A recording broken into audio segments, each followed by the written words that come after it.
There are a lot of people who are very threatened by game studies.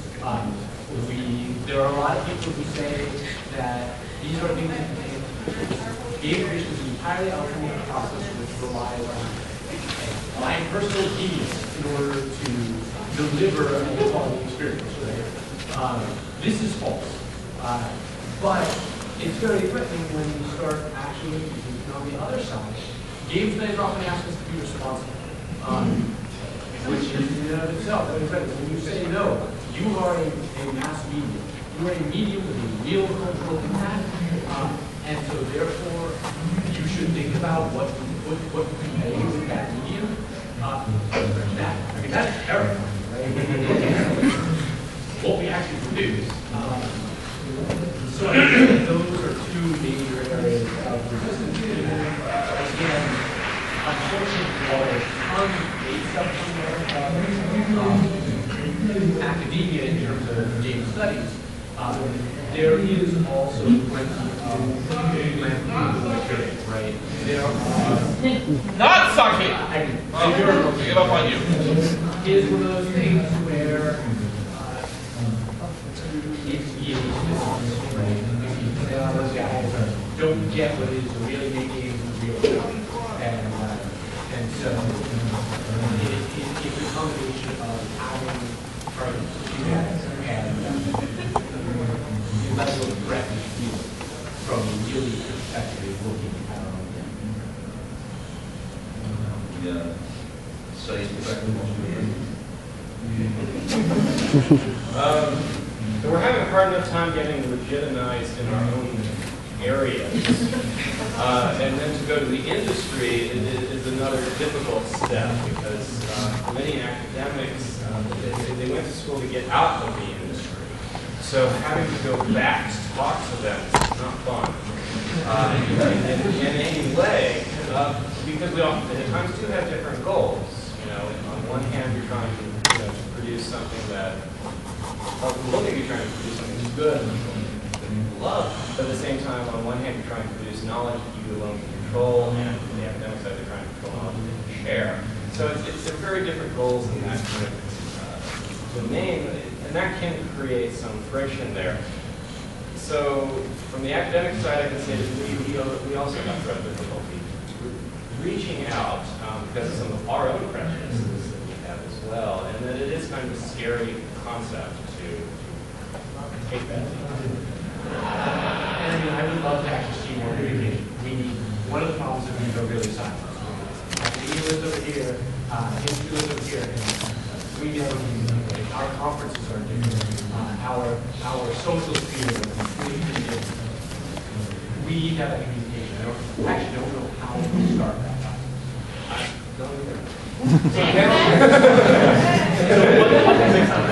You mentioned before about affecting the bottom line.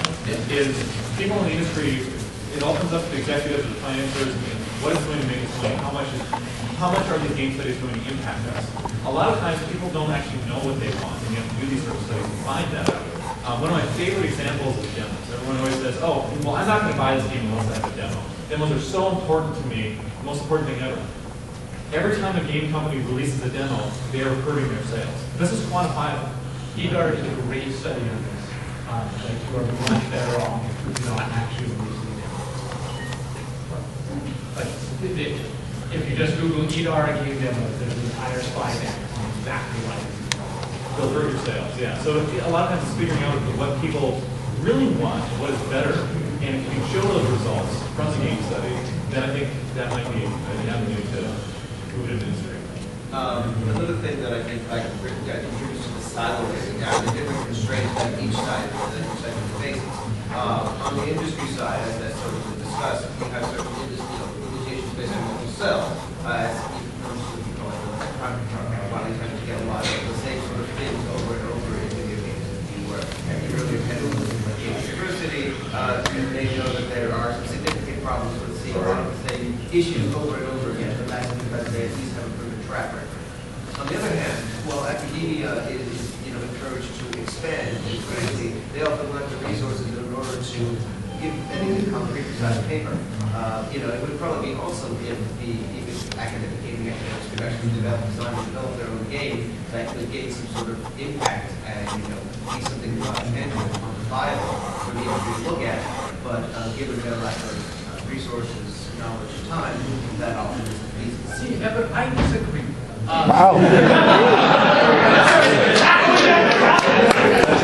This is the good part.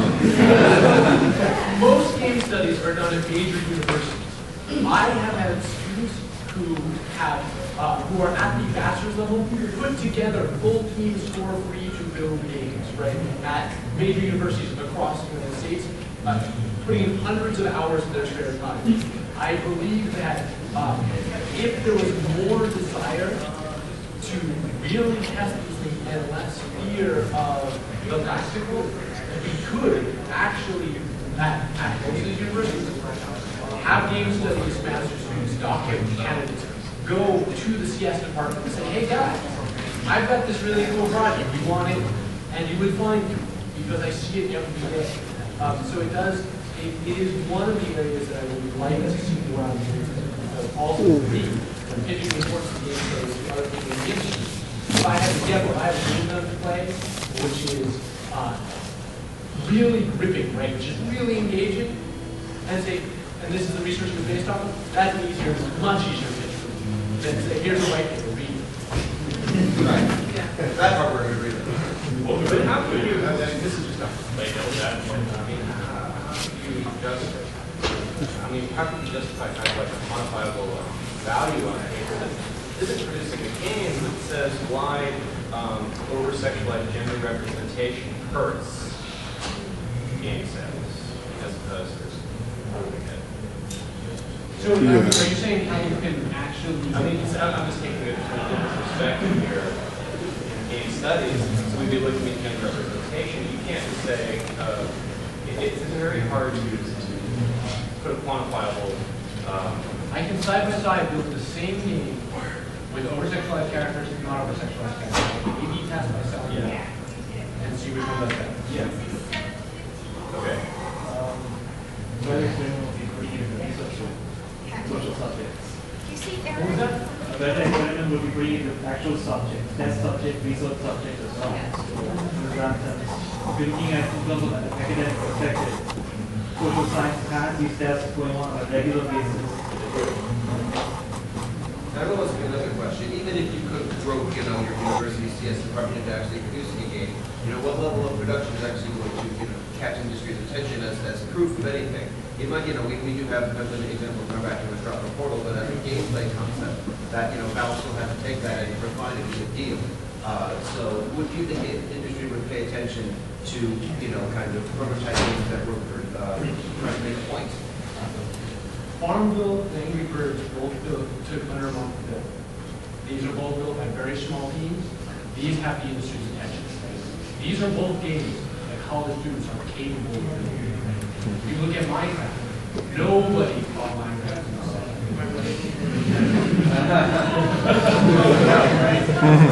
I'm the last guy to So, play I it, mean, I yeah. actually do think that you look at a lot of the indie games, we don't need AAA graphics, especially if you have somebody who can at least do marginal aesthetics on graphics.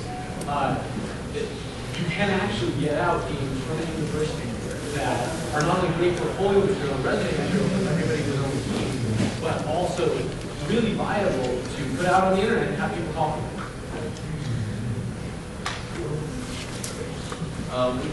So I think we want to do questions. Yeah, let's do questions. Okay. All right. I got very patient. Recently, I mean, like over the past year or so, I've seen some news about video games getting more in a culture. Like, there's the exhibit at the Smithsonian coming up about their video games, and also like around 9 months or so ago, video games gained eligibility under the National Endowment of the Arts, and stuff like that. What would you say is the significance of events like that when it comes to like the industry and the academia? Well, all right. So I have to respond to that. I recently had the extreme pleasure of being asked to give the first public art grant for video games yet. It wasn't much, you're right, it's 50K, right? You're not going to build a AAA game with this, but it is enough to start allowing us to experiment, right? It is enough to give a living to people who want to push the medium. And as soon as you see these public art grants, I think that's a huge step, because I think you're going to actually see academic grants follow, right? And as soon as you get the academic grants, that means that it becomes something that you don't have to fight tooth and nail to get your stuff. That would be excellent. But it's also useful for the industry side, because this, I think this was discussed in Game is Art tonight, but that this really legitimizes video games as a form of speech. And so it protects it under our law in many ways, allowing, our 14-year-olds like God of War 3. But And cuss you out over the internet. But it allows for more freedom of expression, and it kinds of things that can come out, and it doesn't constrain it as much, which is wonderful for the industry. You also have serious needs with this too, which is using it for education, for training, for other things like that. But industry is taking notice of that because of how effective games are at training. And it's a bit different, but that can start bringing academia together as well. You had your hand up first.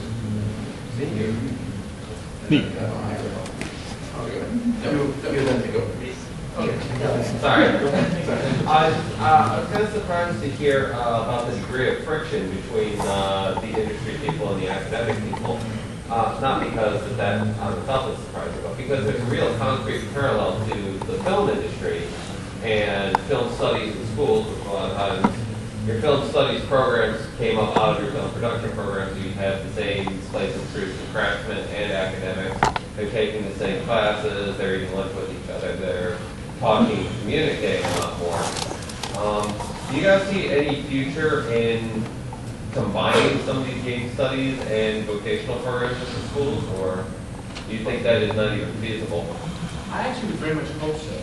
The thing that's very interesting is the film schools are actually great parallels. And if you look to the great explosion of truly classic films that came out of the 70s and 70s film, these was actually old model for film was clowning. It was falling apart. They were losing money and they were big. So, as a desperate gamble, they turned to these kids who were in these different films to take a shot at these low-budget, crazy things they were doing. And that's really where we've got a lot of our classic modern films.